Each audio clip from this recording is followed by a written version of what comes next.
Look, Johlar is not happy about close spawning positions, nor am I in this game nowadays, as close spawning positions can spell very annoying games, but we'll have to see. Both players could do some trickery. In fact, Johlar could go for some crazy barracks play, whilst Magnum could go for a boxy. Yawning mid-sentence. And we do not have close by ground, but we have close by air. Magnum is going to be spawning as the orange Protoss to the 9 o'clock, and we have Johlar spawning at the 6 o'clock as the purple Terran. So close by air is probably a damn sight better for these players than close by ground. So cool stuff. And I'm just realised I'm sure I've got a Pokemon theme tune going on my stream, which is awesome. We love this. And yeah. So both players probably going to be opening rather standard. Wouldn't be surprised to see. I would be very surprised even to see any kind of cheese come out from these players right now, especially considering the fact that they are close by air. Although we could see. Oh, excuse me. Oh my god. How very rude. We could see some interesting potential Void Ray play from Magnum. I love Void Ray play in close by air positions. I also love to see some kind of like drops, maybe Hellion drops coming out from Johlar. And considering how aggressive Johlar has been with drops in the past two games, you know, that is something that could very well happen. And Johlar, ever so very wisely, placing his supply depot always on the edge and proximity of his base in order to just keep an eye on everything going on. I really like this play from Johlar, and once again I have to reiterate, I really feel that Johlar is better than Diamond. He's been playing very, very well in both these games, lots of drops going down, and you know, just playing very well in general.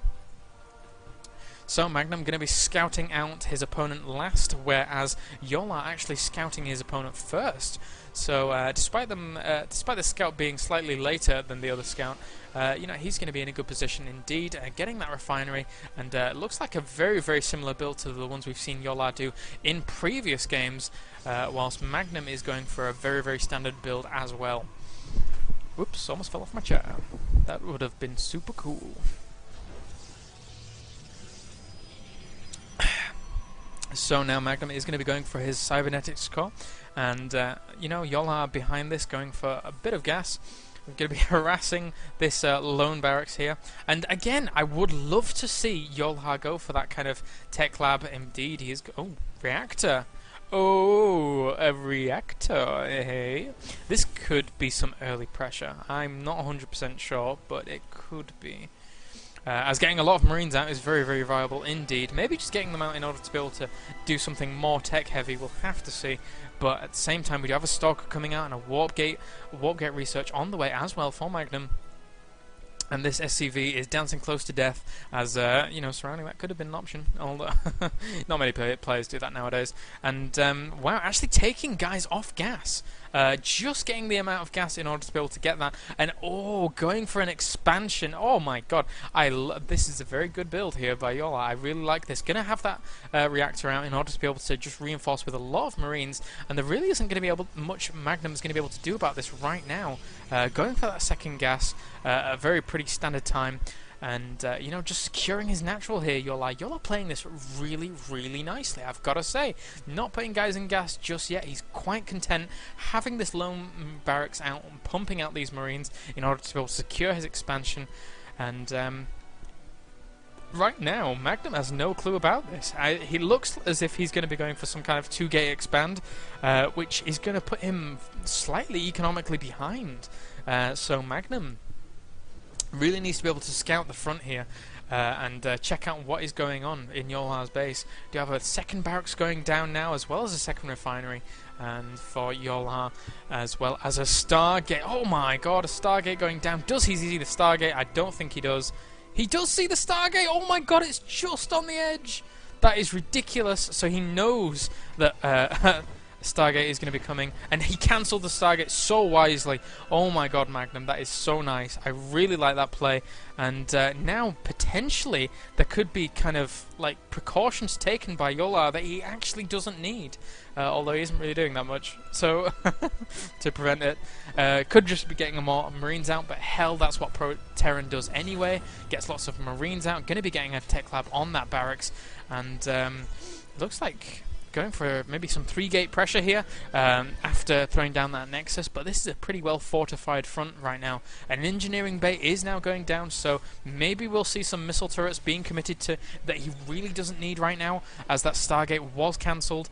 And these Stalkers are going to look for an opening. I don't think they're going to find one though. Maybe just tickle away at that bunker, but it's really not going to do much at all.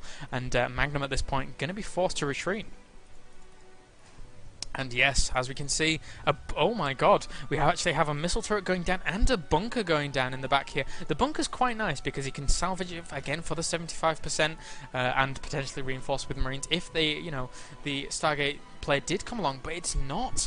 And you know, this missile turret is ever so slightly wasted just for now. The only thing that's going to be able to deny is the potential observer coming straight across, but I really don't think he's going to come straight across, as most Protoss players nowadays will end up taking a longer route in order to be able to dodge things like well-placed missile turrets.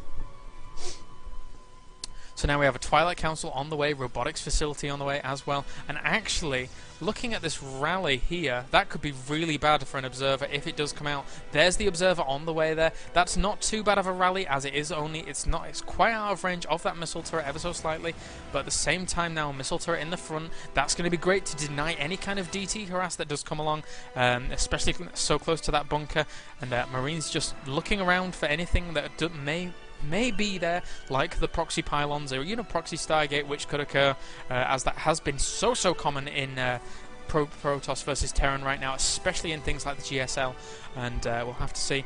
I'm really worried as to whether this observer is going to get picked off by this missile turret. I really don't think it's going to, as he is looking at it now, and yes, indeed, does dodge that very nicely. Doesn't want to get that picked off. It's a bit of a pain, and oh, a supply drop here. So slightly slipping on the macro here for Johlar, although that being said, he's in a really good position in my opinion. What are these SCVs doing here? Oh my god, he's going to be going for maybe a little bit of a timing push with some SCV reinforcements. And this could actually be quite bad, considering that there's so many Marines. And oh, he could catch the Stalkers! And actually, this is a very good move here by Magnum, engaging those Marines very quickly with the Stalkers, as the Stalkers outrange them ever so slightly, just picking them off. Doesn't want to lose that lone Stalker, though, and he just loses a little bit of shields on the other one. So now going to be wanting to move his Zealots into front, and actually throwing down some nice force fields, and a good Guardian shield does go up, but there are a lot of Marines here doing significant amounts of DPS. But I really feel like this is going to be a push not worth it for Johlar. He does get cleaned up and forced to retreat eventually, and now these Stalkers are going to be like fending these off in full retreat, warping in a Stalker on the high ground, trying to take out a little bit here.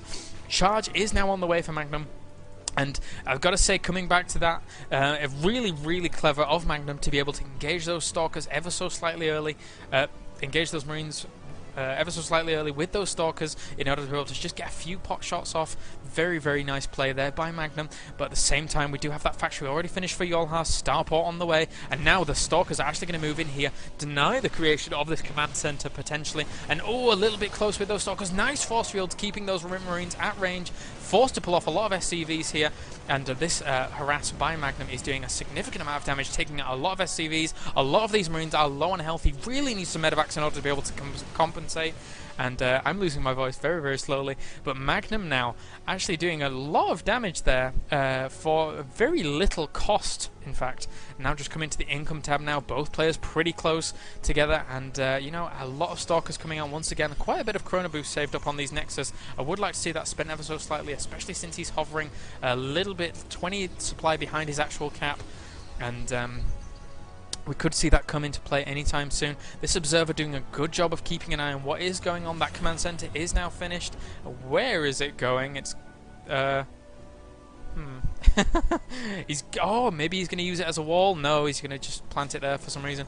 And now the Stalkers are gathering up in the front of the base for Magnum, and this is what this force direct on will be able to take this out. But the big question is that he doesn't have that many force fields. That is going to be a big problem.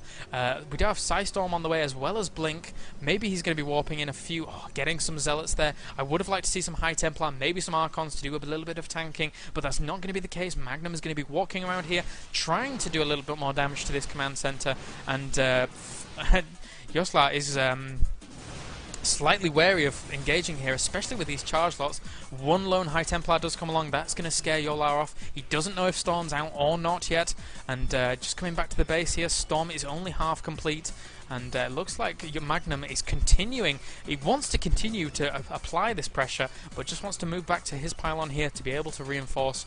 Nice play by Magnum, once again, keeping the Terran on his toes. He is ever so slightly ahead in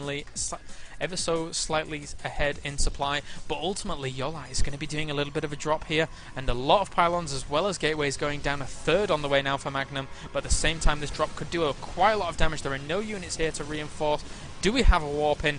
We only have a little bit of a warp in, but he has warped in at his main, and another drop actually taking out the Twilight Council, which is a fantastic pick off there, but really not much else needed to be done there, as Blink and Charge has already been researched, and the big question now is, can he actually take out that Templar Archives? That would be a great pick off.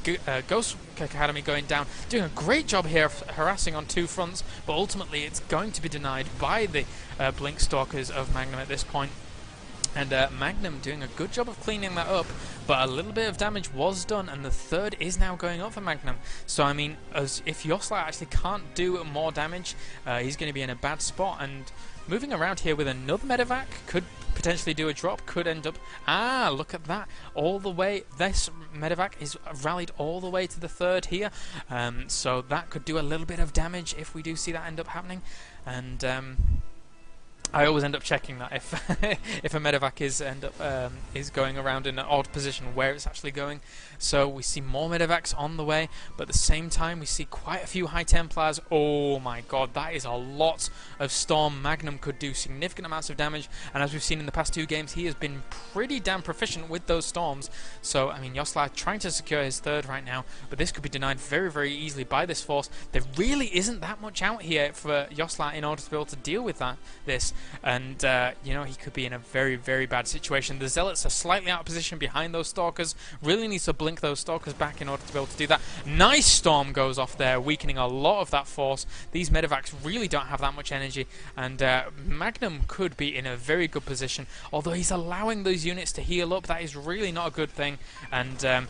ultimately, that High Templar actually suiciding itself for a Storm. Not the best of Storms, but, you know, he still has a lot of Storms in this composition. Mobius Reactor now on the way. He really needs some Ghost Sight in order to land some money EMPs on this force. And Magnum now is just in such an odd position. Going to be a nice concave here for Johlar. The Zealots are in a bad position, but huge Storms go off. And now... Johlar is just, I don't know, he could take this. This is still a really nice defensive position here, though. Another nice Storm does go off, weakening a lot of those medevacs, and now the SCVs are forced to come out, and oh my god, Magnum could take the game right here. He needs to warp in more units. A lot of Zealots going to be warped in. Will he be able to charge in time? And wow, this could be game for Johlar. Magnum's going to be able to do so much damage here. A few supply drops here, and Magnum takes the series. Oh my